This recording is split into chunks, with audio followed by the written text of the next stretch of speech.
3 days before the wedding, I receive a video of my fiancée, Chloe, passionately kissing her ex. I didn't fly off the handle, didn't call her screaming. Instead, I posted the video on Facebook for all our friends to see, basically giving her and her ex my blessing. I captioned it, "Wedding's off. Just letting everyone know so you don't waste a trip." My Facebook feed blew up instantly. But she panicked. It was just a game with friends. What are you freaking out about? I just put my phone down after posting when it rang. Caller ID, Chloe's mom. Her voice crackled with a mix of anger and anxiety. "Ethan Miller, what in the world is that Facebook post about?" she demanded. "You take that down right now. You think this makes you look good?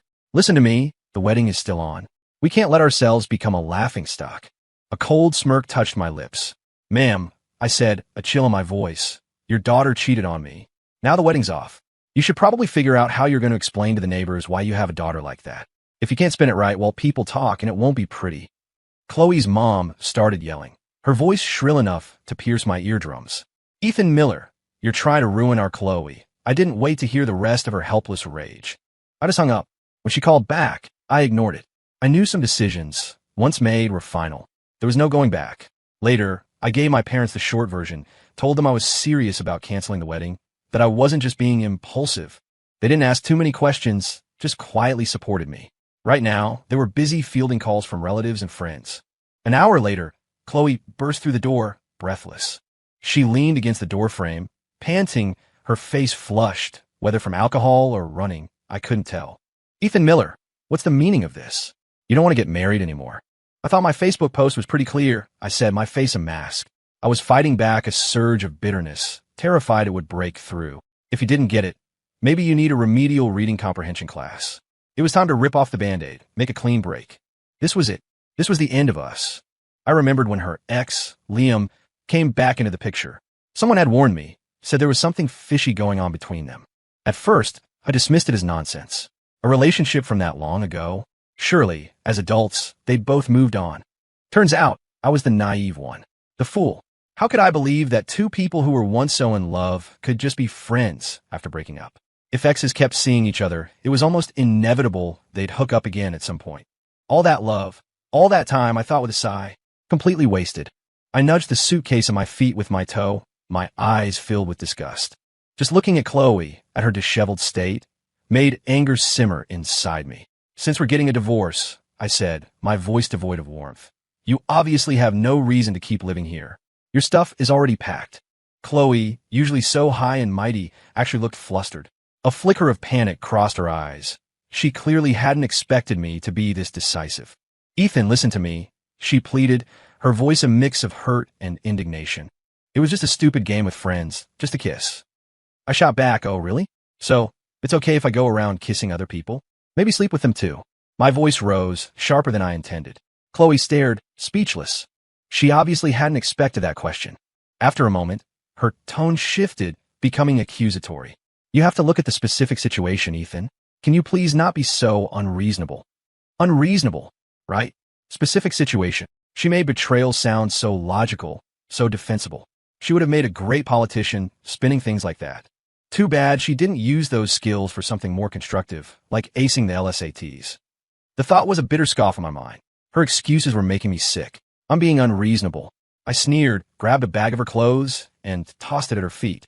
"If that's your only explanation, then we're completely done." My voice was firm, final. I didn't want to hear another word. Chloe finally exploded, just like she always did. Whenever we argued, she'd eventually get that impatient, exasperated look. "Ethan Miller, do you ever treat me like this?" she cried. "We worked so hard to get to this point. Now you're calling off the wedding? What will people think of me? How am I ever going to get married now?" She tried to explain her relationship with Liam, her eyes desperate. If Liam and I could have gone back together, we would have done it ages ago. We wouldn't have waited until now. "At a bar," she continued, her voice taking on a wrong tone, "a kiss is just a common dare in a game.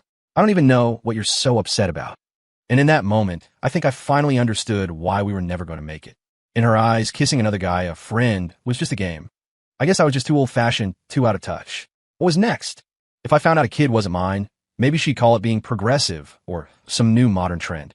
Any hope I had for this relationship died right then. In a couple of quick movements, I had all of Chloe's luggage out on the porch, my anger fueling me. Seeing this, Chloe grabbed my arm, her eyes pleading. "Ethan Miller, can't you be the bigger person here? Her voice trembled. Fine, I'll stop talking to him. Is that what you want? I yanked my arm free.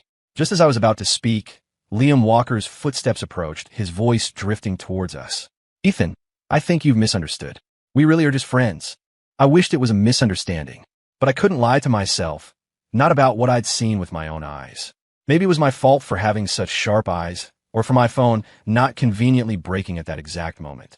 Seeing Liam, Chloe's expression shifted to a mixture of hope, helplessness, and wounded pride. Liam, you're just in time. Tell him, explain that nothing really happened between us, right? Liam smoothly put his arm around Chloe's shoulder, gazing at her with a look of deep affection. Then, he turned to me, his tone earnest. Yeah, Ethan, if you don't believe it was just a game, I can take you to that bar sometime. You'll see. Other than that kiss, nothing else happened. Why are you being so aggressive about this? He paused. Look, how about this? I'll apologize to you on Chloe's behalf. This is all my fault. If I hadn't insisted on playing truth or dare, you two wouldn't be fighting like this. Are you kidding me? Nothing happened. What exactly did something happen mean to them? Did they have to be caught in bed for it to count? On the surface, Liam looked apologetic, but where Chloe couldn't see, his eyes were full of smug triumph and provocation. The rage I'd been suppressing finally boiled over. I threw a punch, catching Liam square on the jaw. He stumbled back, then crashed to the ground. Chloe, her eyes filled with concern for Liam, knelt beside him and then looked up at me, furious.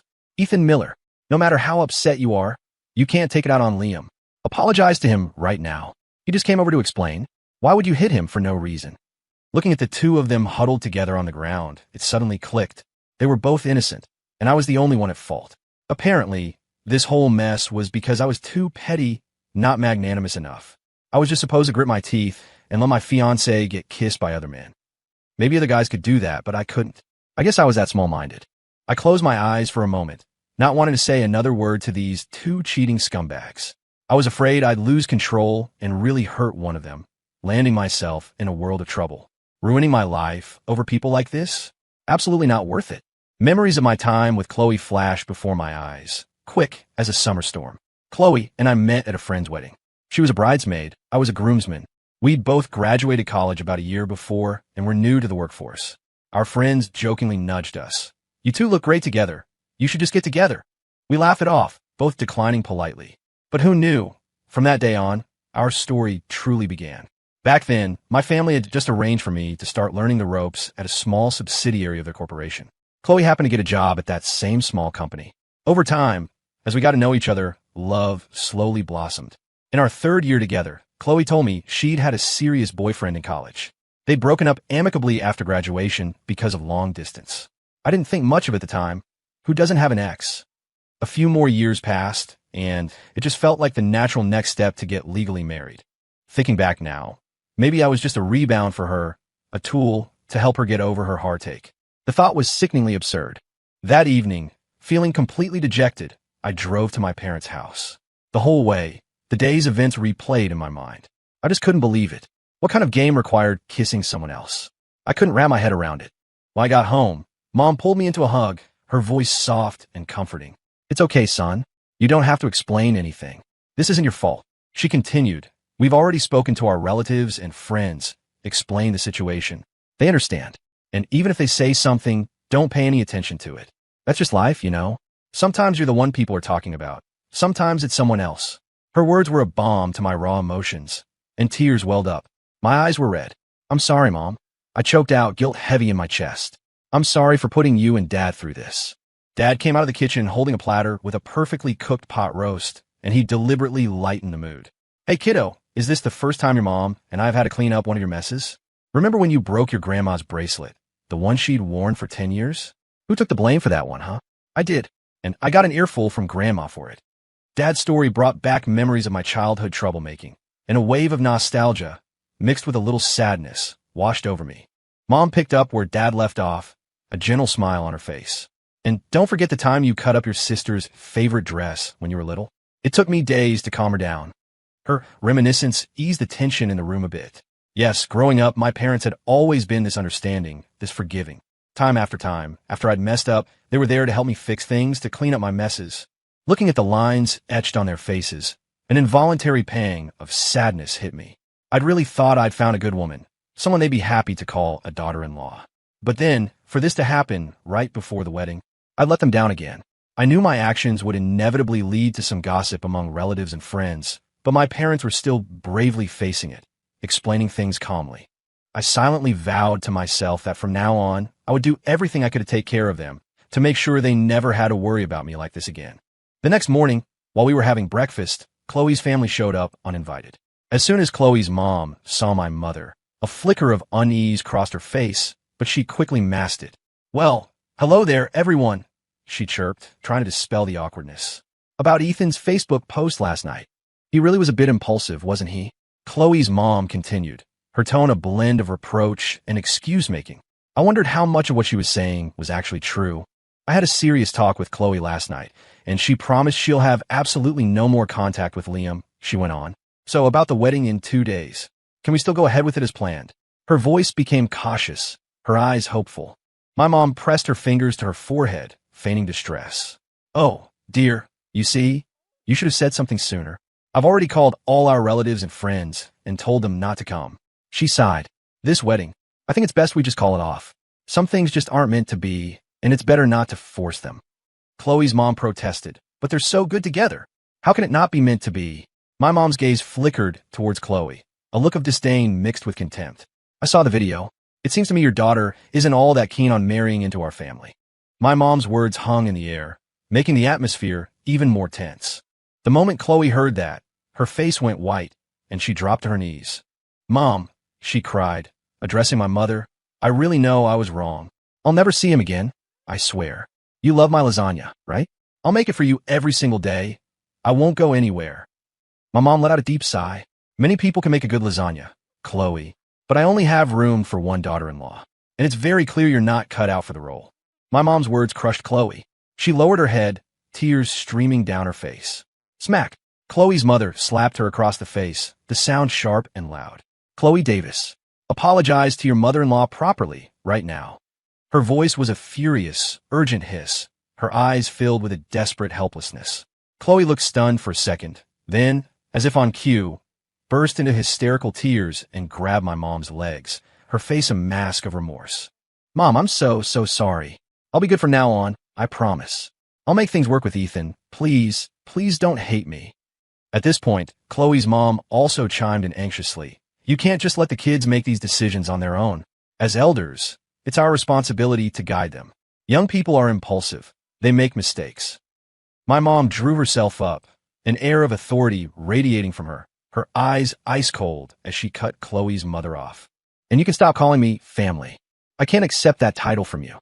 Her voice was firm. "Let me be perfectly honest. After this, I will never, ever agree to Chloe Davis marrying into the Miller family. So, you can both stop wasting your breath with this performance." She added, her tone dripping with disdain. "A girl who behaves so openly? Our family can't afford that kind of daughter-in-law." That quiet, unshakable authority instantly silenced Chloe and her mother. After all, my mom had navigated the business world for decades. She'd seen every trick and manipulation in the book, every sob story. Realizing her act had been exposed, Chloe's mother, fuming, kicked Chloe a couple of times.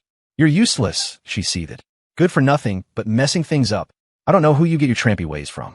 She looked like she could spit nails, her eyes burning with anger and disappointment. I silently watched the pathetic figures of Chloe and her mother leave. I should have listened to my parents, have the big wedding celebration first, then deal with the legal marriage. If I had, I wouldn't be in this mess. Or perhaps I just shouldn't have rushed the legal part before really knowing her. I thought Chloe's mother's melodrama was over, but I was wrong. There was an act two.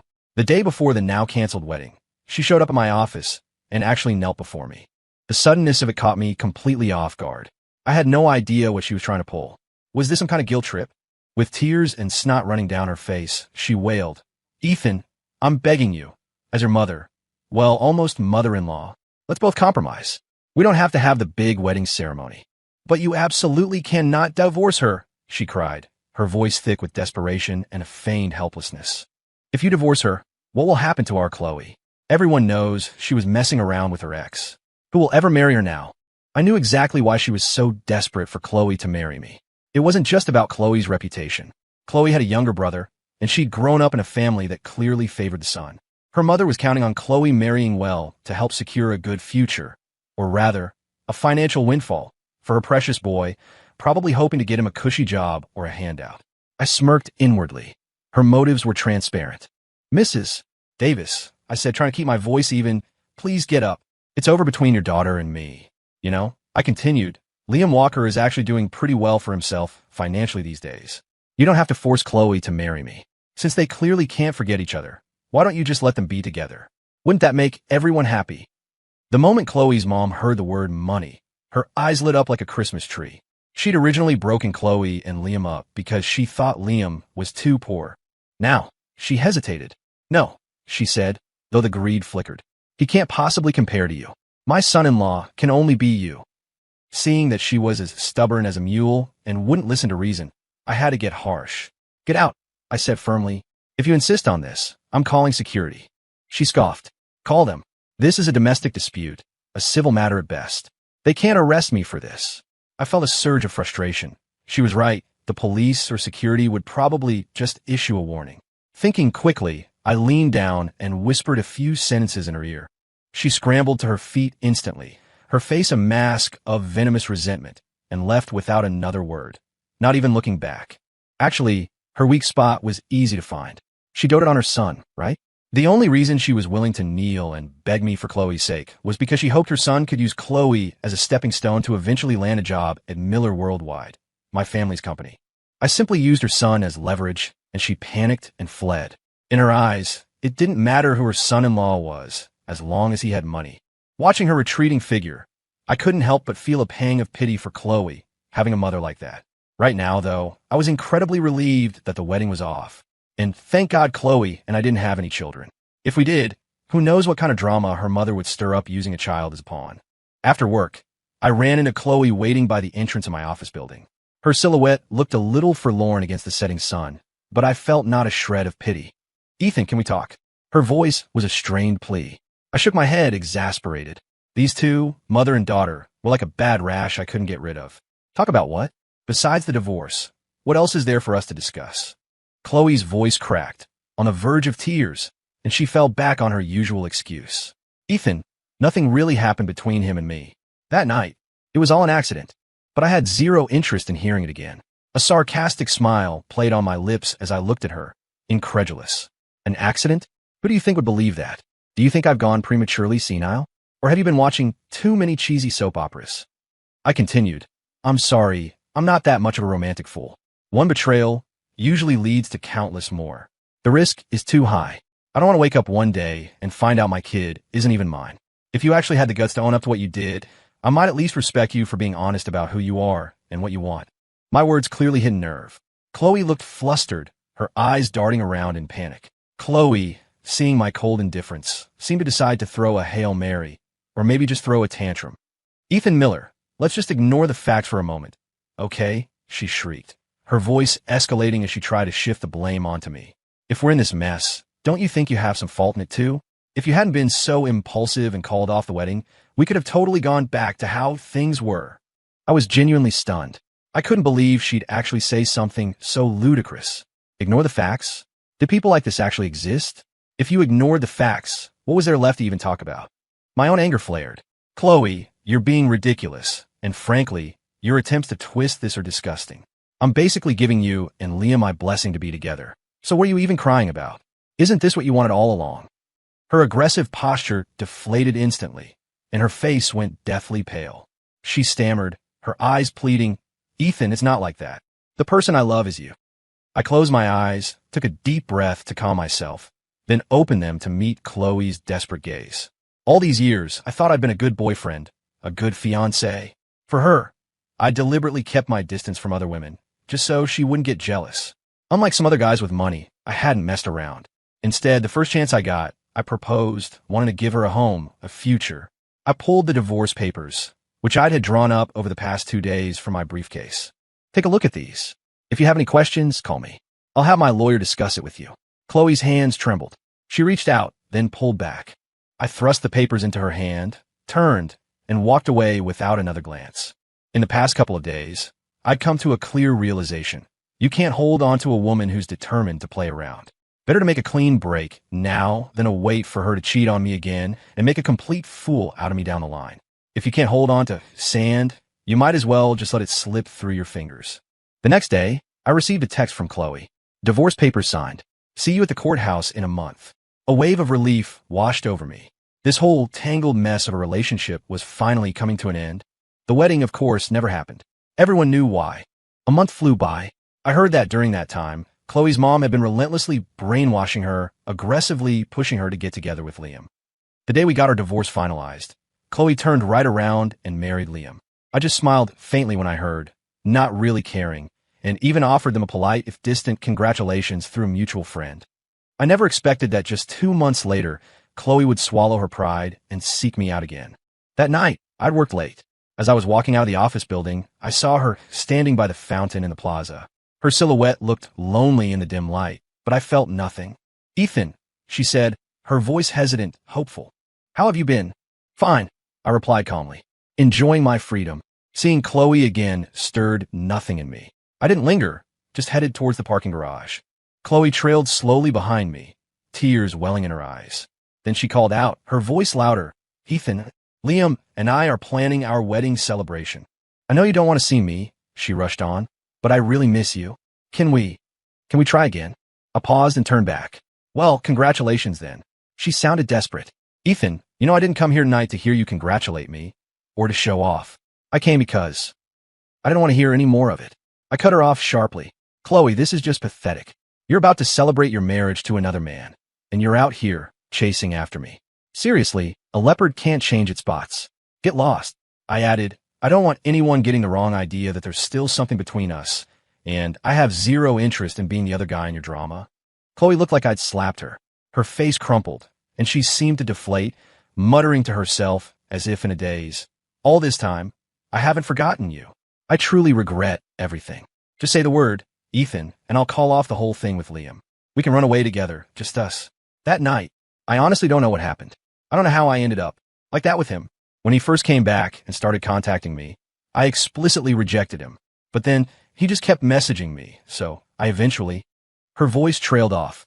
Chloe rambled on, painting herself as the deeply devoted, repentant wife from some cheesy romance novel where the heroine grovels to win back her man. Unfortunately for her, I was tired. Tired of the games, tired of the drama. I couldn't stop myself from cutting her off again. "Enough. I don't want to hear your sob story. We're divorced. Don't come looking for me anymore." Every adult has to take responsibility for their choices. When you gave in to his advances, you should have known it would lead to this. And unlike you, I don't go back for seconds. You've got a serious problem with your moral compass, Chloe. Don't try to drag me down with you. I'm not interested in that kind of embarrassment. With that, I turned and left, leaving Chloe standing there crying in the dark. Chloe went ahead with her wedding celebration. The groom, naturally, was Liam Walker. Meanwhile, through a friend, I met Olivia Hayes. Olivia was an internationally renowned fashion designer. Celebrities and VIPs all over the world wore her creations. She was elegant, talented, and I was completely captivated by her. Olivia's parents were wonderfully open-minded. They didn't hold my previous divorce against me or look down on me in any way. In fact, they were incredibly warm and welcoming. Their kindness was a genuine comfort, and it made me cherish my relationship with Olivia even more. I thought Chloe and I would never cross paths again. About a year later, I took Olivia, who was pregnant with our child, to the hospital for a checkup. As we were walking towards the main entrance, we unexpectedly ran into Chloe and Liam. They were in the middle of a loud argument. We could hear their angry voices from a distance. Both of them were clearly furious.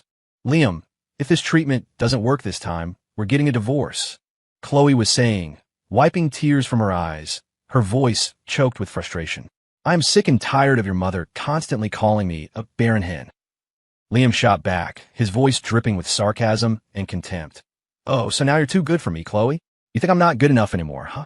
You think if you leave me, you'll just waltz into another marriage? Don't forget, if we divorce, you'll be a 3-time loser in marriage.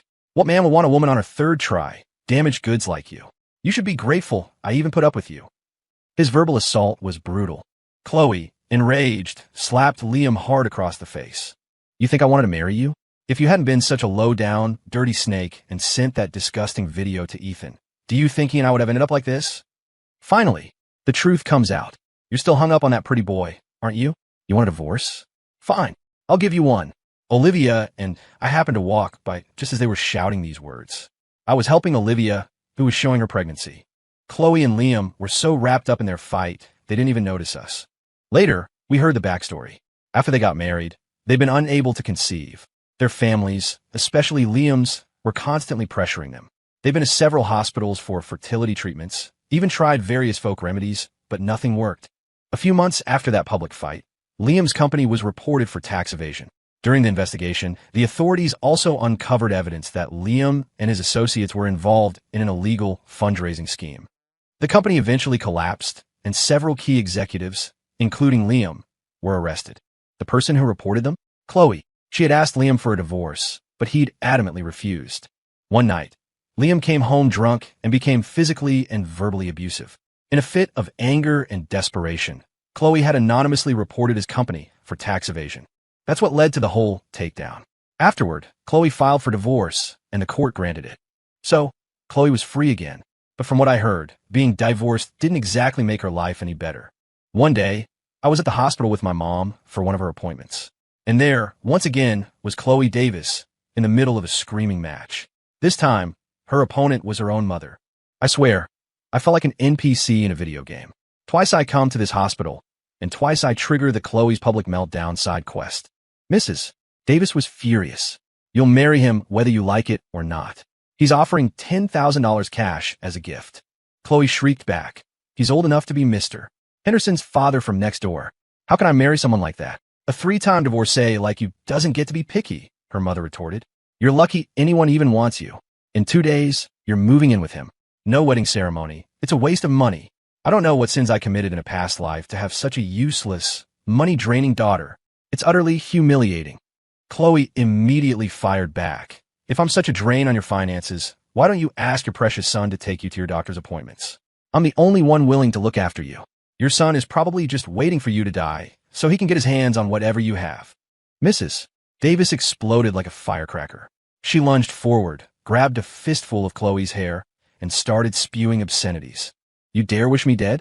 And you dare badmouth my son? You must have a death wish. If I don't beat you senseless today, I'm not a human being. I was hoping you'd at least catch a rich husband, get some money for my son. But no, you had to go and mess around with your ex.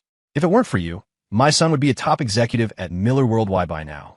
Our whole family is cursed because of a jinx like you. Chloe didn't back down verbally, though she didn't fight back physically. Your loser son? Get a job at Miller Worldwide? Dream on. Even if Ethan and I had gotten married, I would never have let that leech anywhere near the company. And Liam's company going under? Your darling son deserves at least half the credit for that disaster. Now that the government is taking care of him in prison, you can finally relax. Watching the two of them a short distance away, publicly tearing into each other without any regard for their surroundings, I couldn't help but let out a small laugh. My mom shot me a look that could kill. I mumbled, quickly pulling my mom away. Let's go this way, Mom. Avoid the crazy people. Later, I heard that some passersby had to step in and physically separate Chloe and her mother to end the spectacle. After that incident at the hospital, Chloe apparently cut off all ties with her family, especially with their blatant favoritism towards her brother. She moved abroad by herself. It was understandable, really. Her brother was known for holding grudges. If he ever found out that Chloe's actions had indirectly led to his imprisonment by bringing down Liam, with whom he was likely involved in shady dealings, there's no telling how he would torment her. Chloe was probably just protecting herself.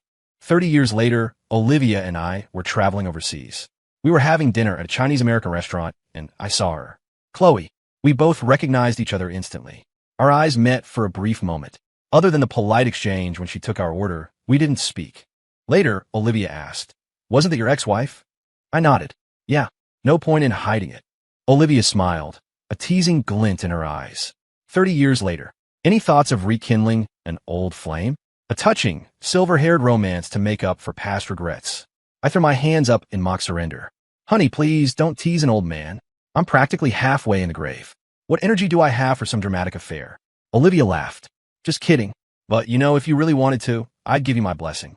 All right, enough of that, I said, skillfully spearing a piece of cake with a fork and offering it to her. Open up. This cake is actually pretty amazing. I hadn't gone back for seconds when I was young and foolish. I certainly wasn't going to start now, not when I was old and wise. After that, Chloe Davis and I never saw each other again.